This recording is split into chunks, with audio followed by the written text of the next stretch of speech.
In this lesson, you'll learn our 4-step method for making better drum fills. We invite you to work along with us through these steps, so by the end of the lesson, you'll also have a super tasty drum fill. But first, tea.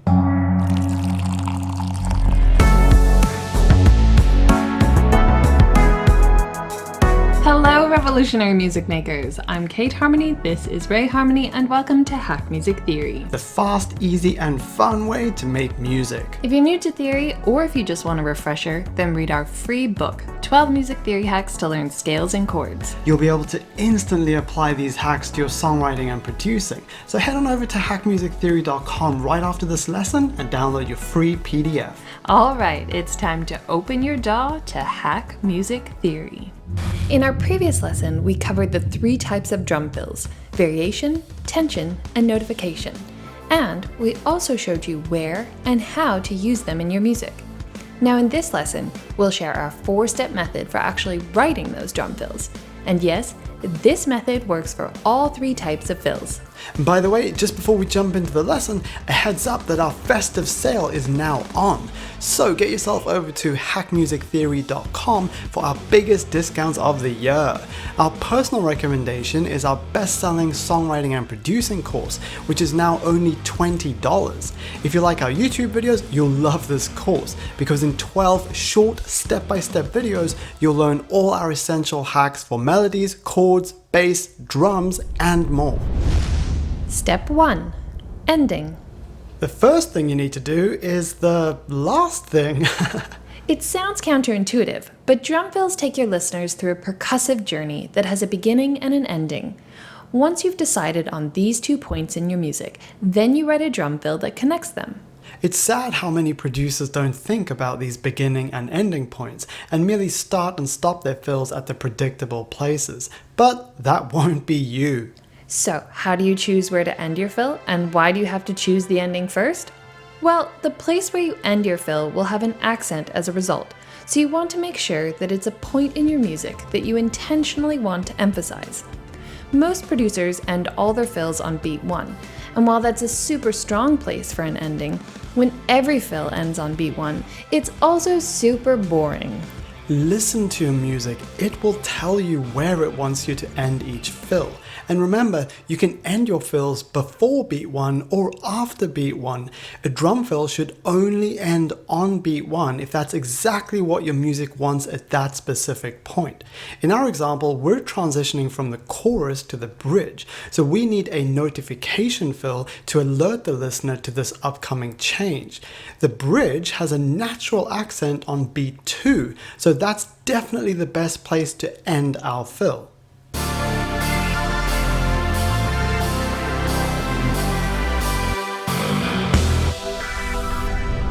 Step 2. Beginning. Right, now that you know where your fill is ending, you can work backwards and figure out how long it needs to be and where it should begin. The way you choose a beginning point for your fill is different to how you just chose the ending. In this step, the first and most important thing to decide is how long your fill needs to be. There will be numerous naturally occurring accents in your music where you could start a fill from, so trying to decide that way will only confuse you. Instead, loop up a few bars on either side of where your fill is going to be, then listen.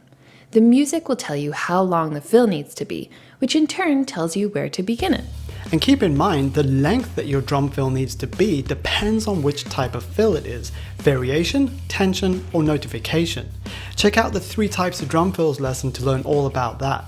Our fill is a notification fill, so it needs to be long enough to prepare the listener for the upcoming change, but not too long, otherwise it will build too much intensity.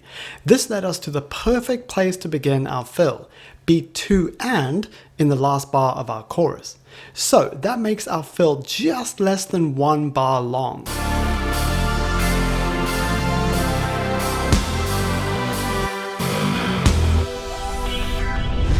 Step 3. Sketch.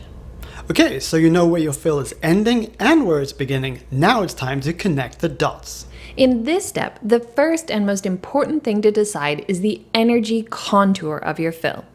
Once again, this depends on which one of the 3 types of fills it is. But generally speaking, with your drum fills, you'll either want to increase the energy level, decrease it, or keep it more or less the same. As we're using a notification fill and going into a section with a higher intensity level, we need to increase the energy with our fill. To decide what your drum fill should do, loop up the same bars as you did before, close your eyes, and listen deeply. The energy contour will paint itself in your mind. Once you know what the energy needs to do, you can start sketching the fill. Tasty fills tend to have a variety of note values, so have fun experimenting with that. But because a drum kit has so many drums and cymbals, it's easy to get distracted by all the possible combinations. So to stay focused, we recommend sketching out your drum fill using only the snare.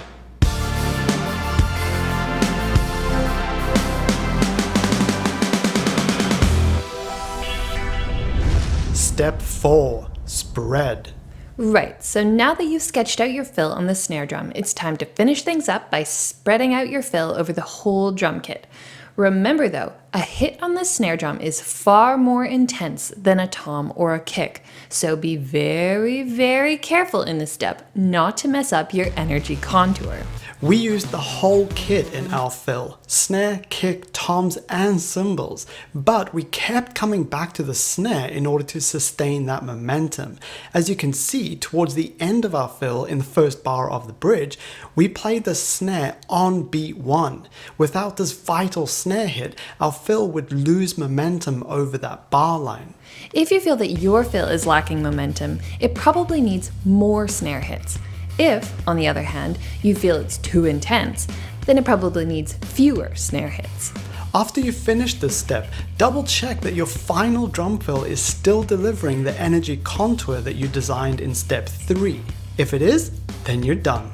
And just before we play our final drum fill, a quick reminder to check out our previous lesson, 3 types of drum fills. Also, if you need help making original beats, then check out our Hack Drum Beats PDF. It contains everything you need to know in one PDF. If that sounds useful, then you can download it over at hackmusictheory.com/drums. And remember, our biggest sale of the year is on right now. Enjoy! Thanks so much for being here in the Hack Music Theory community. You are truly valued, and we're excited to hang out with you again soon.